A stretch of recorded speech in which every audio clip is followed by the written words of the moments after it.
Os doy la bienvenida a un nuevo vídeo de mi canal Brujo Borios. Yo soy Dani, o Brujo Borios en el mundo esotérico, y vuelvo a hacer un vídeo de estos que a mí me gusta, sin guión y a lo loco. ¡A loca tú, calva! Y en esta ocasión, en realidad, el tema del que quiero hablar es sobre magia y lo LGBT y lo queer. Vamos a ver, no hay ningún misterio. Yo soy brujo, animista, mago del caos, etc. Y soy gay. ¡Sorpresa! Entonces, vamos a ver, creo que hay varios temas que se podrían hacer. Yo llevo otro canal, entonces a este no le dedico el tiempo que me gustaría para poder hacer vídeos más complejos y editarlos y todo eso, porque el otro es que me come el tiempo. Así que estos vídeos los voy a intentar hacer un poco así.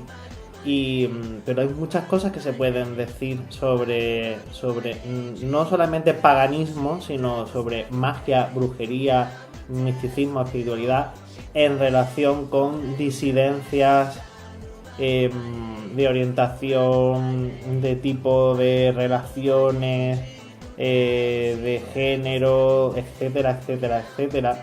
Y me parece interesante que se hable de ello. Hay mucha gente que habla de ello, pero yo, bueno, pues hoy voy a dar algunos tips y también voy a contar un poco mi propia experiencia.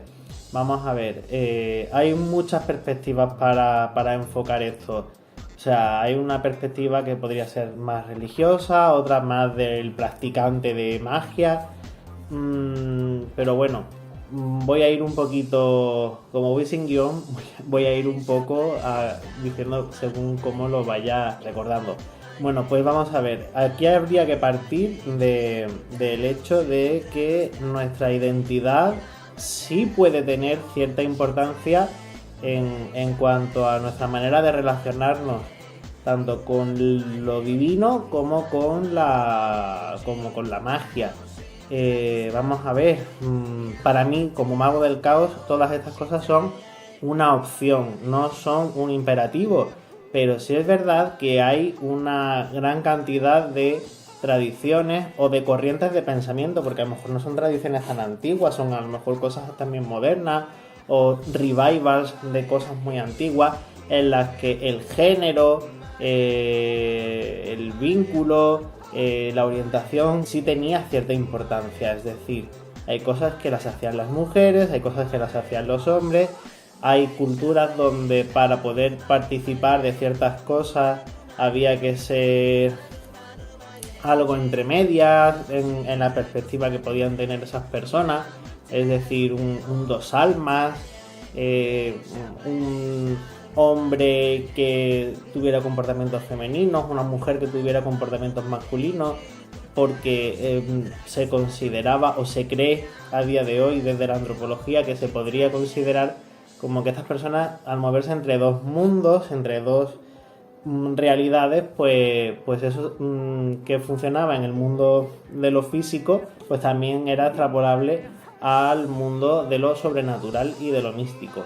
Y de hecho tenemos muchas referencias a este tipo de prácticas en culturas tanto primitivas, antiguas, como de lo que se mal llama primitivos actuales. Tenemos imágenes donde aparecen figuras con atributos femeninos y atributos masculinos simultáneamente.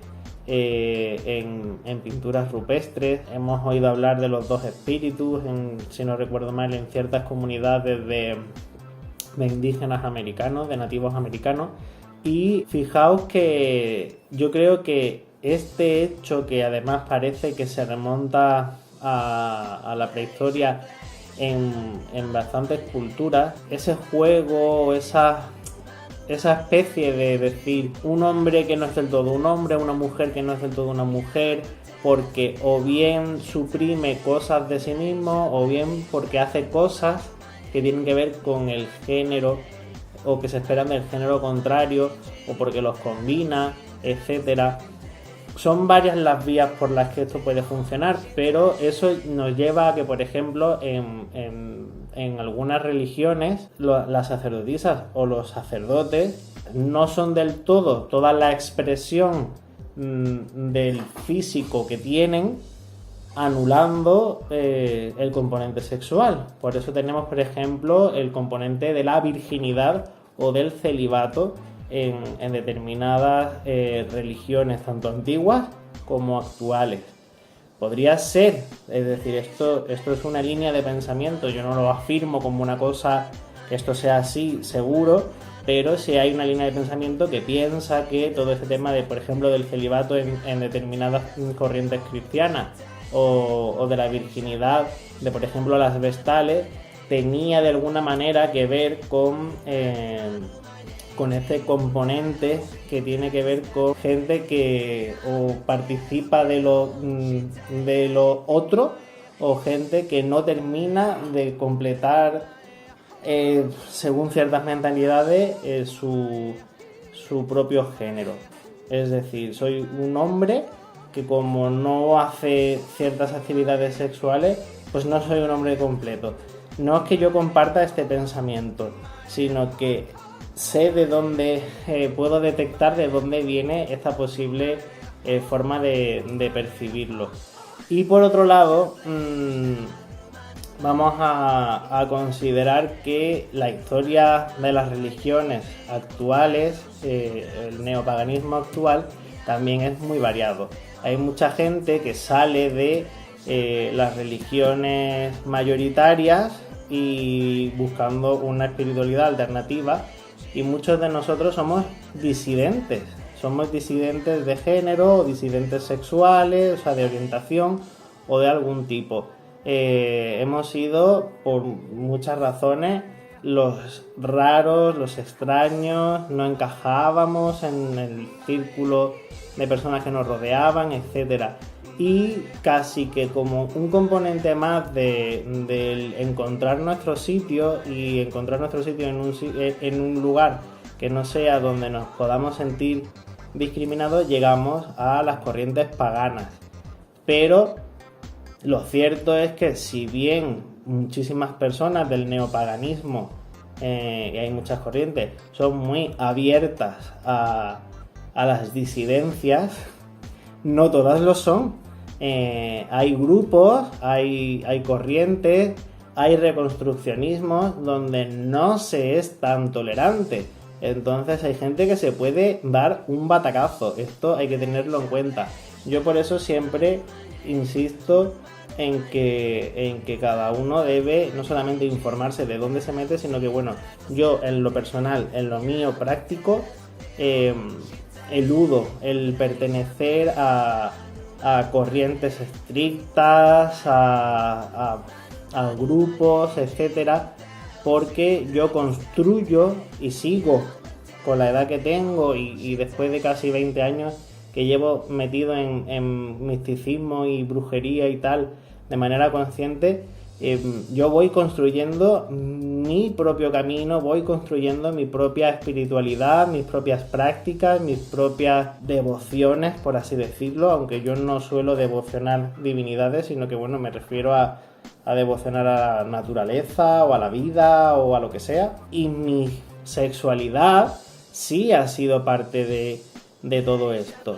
Me acuerdo cuando empecé a celebrar las festividades mainstream, como diría mi querida Harwe, de lo que, bueno, las que nos han llegado a través de autores diciendo que estas celebraciones eran wiccanas.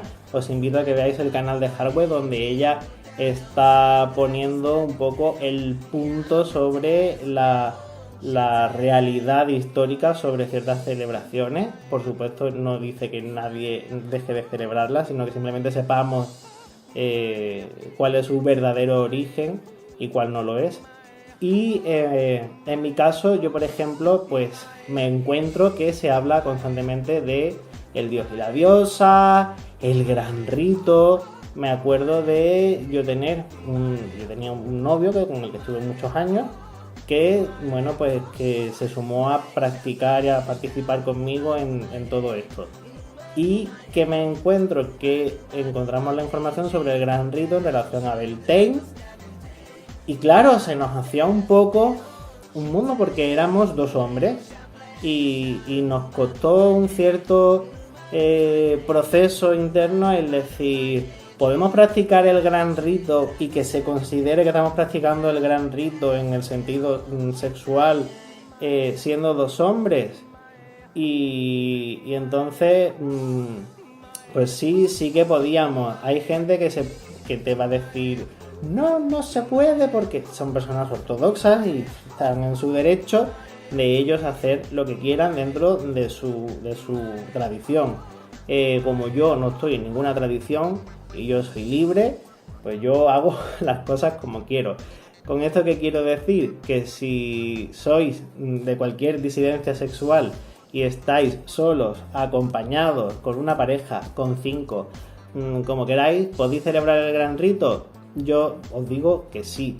La gente va a decir, bueno, es que tú eres mago del caos y lo mismo te da 8 que 80. No me da, o sea, no es que me dé igual 8 que 80 así porque sí, sino que realmente si entendemos en su totalidad lo que significa el gran rito, que no tiene ni siquiera por qué celebrarse mediante un acto sexual, sino puede ser un acto simbólico de introducir una varita, un ázame o un lo que sea en una copa o en un caldero, es decir, lo masculino en lo femenino, pero bueno, entendemos que todo eso tiene que ver con la idea de la fuerza generadora de la vida y de la creación, y que un acto sexual, e incluso entre personas que no van a procrear, también es un acto creativo donde se mueven muchas energías y todo eso, pues al final entiendes que todos participamos de toda esa energía creadora y por lo tanto podemos hacer el gran rito físicamente, sexualmente y simbólicamente con todo ello de muchas más maneras, solos, acompañados y con quien queramos. Si estamos, por ejemplo, haciendo algún trabajo mágico, yo por ejemplo decía, no devociono, pero sí trabajo con divinidades. ¿Pueden tener las divinidades conflictos conmigo si yo soy una persona con disidencia sexual? Pues depende. O sea, antes de tomar ciertas decisiones, de participar en algo con determinadas entidades, infórmate bien, contempla qué dice el folclore sobre esa divinidad, consulta tus propios oráculos también, te diría, tus propios medios. Y lo cierto es que, a ver, yo percibo que las divinidades, y en plural, bueno, algún día hablaré de esto más extensamente, pero bueno, tienen muchas manifestaciones, es decir, una misma divinidad puede simultáneamente ser una y muchas. Y hablo de divinidades individuales, no digo esto de que la diosa, todas las diosas son la diosa. Bueno, de esto también ya hablaré en otro momento. Pero Afrodita es una y pueden ser muchas al mismo tiempo. Y a lo mejor la parte o la manifestación o la representación de Afrodita que se aproxima a mí o que yo llamo en un rito no tiene por qué coincidir exactamente con la Afrodita del trabajo de otro amigo o de una amiga, porque a lo mejor viene con una cara, con una representación, con un epíteto que es diferente y mucho más especializado para lo que vayamos a hacer. Entonces, pero al mismo tiempo todas son Afroditas y no son diferentes cosas, son simultáneamente una y muchas. Entonces, puede haber manifestaciones de determinadas deidades que no tengan ningún problema en que seas una mujer trans, en que seas una persona a género, en que seas una persona de género fluido, en que seas una persona, bueno, pues gay, lesbiana, lo que sea, hetero, cis, que eso le va a dar le va a dar igual, va a llegar a ti seguramente la versión de esa divinidad más necesaria para lo que tú vayas a hacer si lo haces bien. Y habrá mucha gente que me diga, bueno, es que entonces a lo mejor lo que te estás tú es creando un egregor de esa deidad y no estás hablando con la deidad. Puede pasarte, porque le puede pasar a mucha gente. Hay gente que cree que se aproxima a una divinidad y lo que está haciendo es crear el egregor que esa persona quiere de esa divinidad. Entonces, caballo, hay que saber cómo se hacen las cosas, que todo esto lleva su tiempo. ¿Es muy problemático si lo he hecho con un egregor? Bueno, también todo eso es tema de debate. Pero bueno, soy una persona disidente de género o de orientación o de lo que sea. ¿Hay divinidades que sean más relacionadas con esto? O, por ejemplo, para celebrar el mes del orgullo, ¿puedo honrar a determinadas deidades que tengan que ver con esto? Hay a porrillo. En la mitología griega tenemos casos de bastantes divinidades que en algún momento tienen relaciones que, pues eso, que son con otras deidades o con otros personajes que son de su mismo género.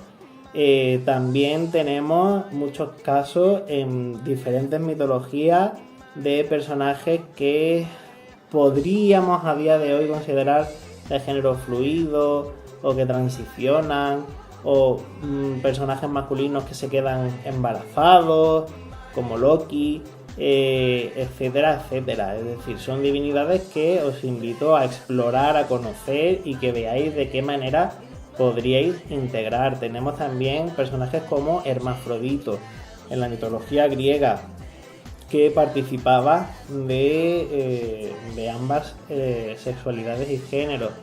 Tenemos en Oriente, en todo el tema del budismo y del hinduismo, la concepción de las reencarnaciones y los avatares, y hay veces que una divinidad puede reencarnar o utilizar como avatar indistintamente divinidades o espíritus o personas de ambos géneros. O sea, por ejemplo, famosísima Kuan Yin. Pues Kuan Yin es una bodhisattva femenina y al mismo tiempo una especie de avatar de una divinidad que en origen era masculina. O sea que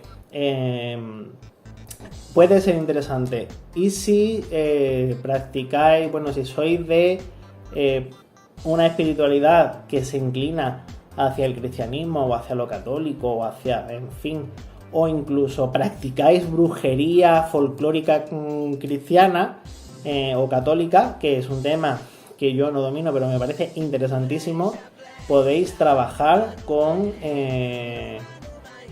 San Sergio y con San Baco, que son dos santos que no se sabe si históricamente o solamente es una interpretación, pero está bastante aceptado que estaban juntos en el sentido amoroso, afectivo, y que hay muchísimas personas que sobre todo en Estados Unidos que están interesados por todo este movimiento de la magia folclórica católica, que los incluyen y los devocionan.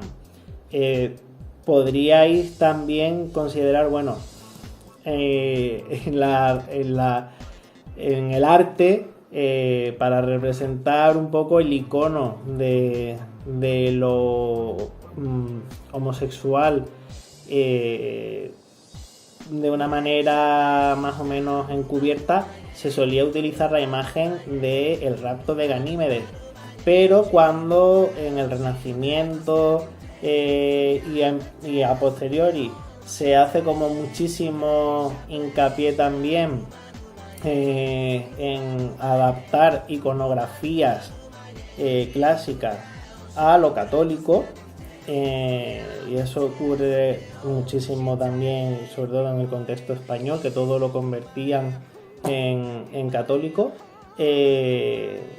el personaje que antes era Ganímedes pasó a utilizarse San Sebastián. Se utilizó a San Sebastián, a pesar de que su historia no guarda una relación con lo LGTB, con lo que hoy entenderíamos como LGTB. Bueno, pues se convirtió un poco en un icono que todavía a día de hoy sigue siendo un icono LGTB. Más cosas que puedan tener con nuestra práctica o con nuestra... Bueno, hay una cosa que tengo que contar aquí, y es que el tema típico de por qué hay tantos hombres gays o por qué hay tanta gente gay que son brujos, por qué tantos brujos gays. También hay muchísimas brujas que son lesbianas o personas trans que están metidas en brujería, etcétera, etcétera, etcétera. Pero bueno, el típico tópico, sobre todo yo soy un hombre cis, gay, blanco en los términos españoles, porque si te vas a otro sitio no, pero bueno, ¿por qué? ¿Por qué tanto gay? Porque yo cuando estaba en mi coven, pues si no todo, la inmensa mayoría de los tíos que había eran gay, y de los amigos con los que yo hago cosas aquí en Madrid y tal, pues menos 2, el resto todos gay o disidentes de orientación o de género, o en fin, que es verdad que es muy común. Bueno, pues de esto puedo dar la interpretación que a mí me dieron en su momento, una interpretación mística, una interpretación antropológica que en realidad la he dado ya al principio del vídeo, y una interpretación sociológica, que es la que para mí tiene más sentido. La interpretación mística, que yo no digo que yo la comparta, pero que me la contó una maestra que yo tuve hace muchísimos años, es que ella decía, no sé si esto hay alguien más que lo piense o que lo haya escuchado, pero bueno, no, es que resulta que cada generación de hombres brujos son más fuertes, entonces para que eso se controle y no haya hombres brujos súper fuertes que tal, pues entonces los hacen, o sea, no sé, el universo, la naturaleza, yo qué sé qué, los hace gay para, claro, pues para evitar que procreen y que sigan generando con cada generación pues más de estos, más poder. Y yo digo, pues no sé, aquí a día de hoy encima que prácticamente hay montones de maneras, y en fin, que no me quedo yo conforme con esa explicación. La antropológica era la que explicaba al principio. Es verdad que independientemente del por qué sea, sí hay una constancia antropológica e histórica de que muchas personas que participaban de la magia y del misticismo, pues eso, o eran disidentes o no hacían todo lo que se esperaba de su género, o lo mezclaban, o estaban en una situación intermedia. Y luego hay una situación sociológica de por qué en la actualidad, que es lo que realmente me interesa, por qué hay tantas personas disidentes de orientación o de género que son practicantes de magia. Y realmente es un poco también lo que decía al principio. Vamos a ver, no encajas en ciertas cosas de la sociedad en la que tú vives, en el sistema de creencias del paradigma que te rodea, y como consecuencia de que tienes que hacer un sobreesfuerzo por entenderte a ti mismo, misma o misme, de que tienes que reconfigurarte de muchas maneras. Tienes que luchar contra muchísimos prejuicios. Tienes que poner en tela de juicio muchísimas de las cosas que te rodean. No nos podemos conformar muchas veces con la información tal y como nos llega, por tantas cosas, que una de ellas desde luego acaba siendo lo espiritual. Y como no encontramos una manera de